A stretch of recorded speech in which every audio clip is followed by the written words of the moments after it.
So I'm going to try and give you our, maybe a few of our aspects regarding this issue. This is something we were debating ourselves around 5 years ago, and now, at least in Bnai-Zion, it's a done deal. No disclosures. I'm not going to tell you about the system that we use because it's not an advertisement issue. Technical aspects are very easy. But I'm going to give you the idea around it. So selective video recording for presentation purposes and teaching purposes is very common. We've been doing it in the old days of the VHS. But routine use as part of the electronic medical record is very rare. I haven't seen any publications from groups who were doing it, just from different opinions about the matter, legally and other opinions. The purposes of recording, maybe the first purpose would be to treat patients better. Second one would be to teach trainees in a more accurate way. And the third one would be to study our outcomes in a way that will be more close to the reality. My purpose in this talk is to convince you that the routine recording does all these things I was mentioning. What is the disadvantages? I wrote here lawyers. It's not only lawyers, the whole aspect, the whole legal aspect, who is going to watch the video, what are they going to try and do with it. These are questions that I'm sure each one of you has thought about. The question is it really a disadvantage in our world or maybe vice versa? So in our minds, the essence of what we do is this triangle of patient care that is led by the way that we need to educate people all the time, trainees, different levels, to be able to support this patient care. At the same time, we need to think all the time about research, clinical research. We want to know what we do, we want to know how we do it, what we did right, what we did wrong, and maybe to study our outcomes in a more accurate way. So let's look at each one of these 3 points, and I'll try to see how it changed those aspects for us. So for patient care, there are, in our mind, 2 major issues. One is decision-making and the early post-operative care. You did an operation, the patient is still in the ward, first, second, third day, depends on the operation. Can you really change your decision-making or your judgment according to the video? Who is watching the video? Only the surgeon who did the operation, maybe somebody else, maybe a group of surgeons. Maybe they have new understandings of what took place there in the operating room in a way that will allow them to take a right decision according to the clinical course of the patient. Other aspect would be treatment continuity. Think about a surgeon telling his friends what he did in the operating room, and on the other hand, think about those group of surgeons watching the video of the operation and having in their mind the image of what happened there, how low the tumor was, where was the anastomosis, how safe the anastomosis was there a need to do an ileostomy, maybe not. All these issues, they have their own opinion according to what they see, so it's a different set of things. And maybe for treatment continuity, you know that not every day same surgeons, same doctors are taking care of the patient. Maybe it has a difference in their mind. I'll give you an example. We're going to look at this very short video. That's the end of a sleeve gastrectomy. And you see, maybe not the last, one pre-last firing, and you see that there is something wrong, there is a bleeding. I'm not going to discuss now what was the surgeon doing the operation thinking, but it's very clear to us sitting here in the room that there is something wrong about this firing. There is some bleeding. He's looking at the place, he or she, and he's going to manage the bleeding probably. He's not going to leave the patient bleeding here. We can't tell right now what he thought, but went on with the operation. As you might imagine, this patient felt not so very good on the first post-operative day.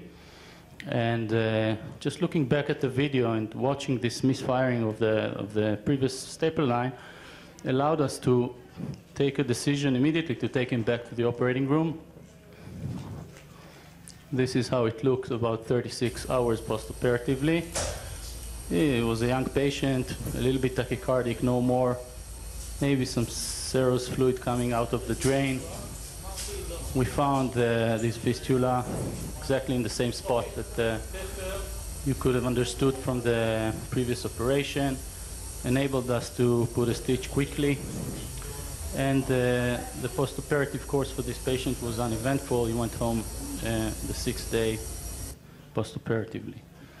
So actually this allows us to look immediately when there is an eventful course for the patient. We go immediately back to the video, and in many times we have an understanding of what happened. It allows us to make decision. Maybe the alternative would have been to send this patient for a CT, for a follow-swallow study, and then decide whether to treat him conservatively or not. Maybe it would have taken more time. I'm not sure. I was not, we can't really tell, but I'm sure that the video allowed us to make the right decision at the right time, and in this specific patient get to a good outcome. What's going on with education? So think about the morning briefing. We're sitting all together, and the resident who did the night call tells us about what he did, and then whenever there are questions arose about the pathology of the appendix, how safe was the resection, was the terminal ileum involved or not, you can immediately look at the video and see what you had there. Think about going out of an operation with a resident, and then you can sit down quietly and watch the few minutes that you think are very crucial in the operation and go over the operation with your resident. You can build very easily your teaching files according to the subjects of the surgeries. And for yourself and your residents, it's very easy to prepare yourself by watching at previous operations from the same kind. What about research? The way we can study our outcome is really changed since we have the video.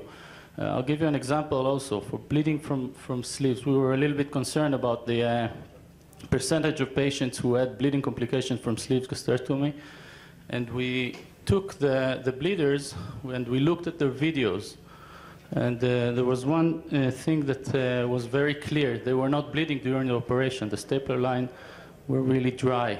We looked at the anesthesia chart and we found out that the blood pressure was really low, like the anesthetist liked their patients to be.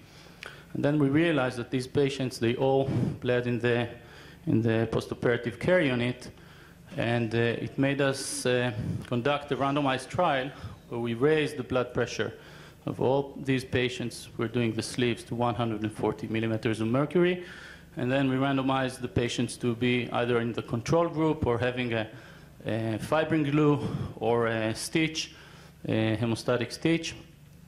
And we found that the group that had a blood pressure elevation plus the stitch had negligible, actually we had 0 hemorrhagic complication for this group.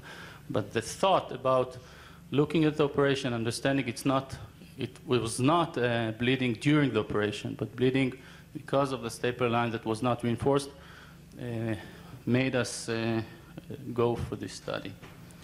So if I want to summarize our change of view, we believe that routine recording improves the quality of what we do in a day-to-day basis on all these aspects I was referring to. In Bnai-Zion, in the surgical department, we've been recording for the past 5 years. Just for your knowledge, we had some issues with legal aspects with the lawyers when we started. We had to convince the management that we think that it's not going to be, it's not going to hurt us if we take these videos to the court when we get there. We had to, only once so far, we had to use a video when there was a lawsuit against us and use it to say what we think about what really happened in the operation. About 1.5 years ago, the gastroenterology department started to record all their procedures in Bnai-Zion. It took a bit of an effort from our side to convince them that it's going to be It's going to be good for them. They still don't have any data to support it, but I can tell you that when I was discussing it with the gastroenterologist before they started, there was quite a few people who were objecting to this. And when we're discussing with these doctors today, they all are very happy with the recordings. Maybe other departments are going to start as well. We believe that in the future, patients will demand to be recorded, insurers will have to address the issues, and transparency will be one of the quality benchmarks in every hospital. Thank you.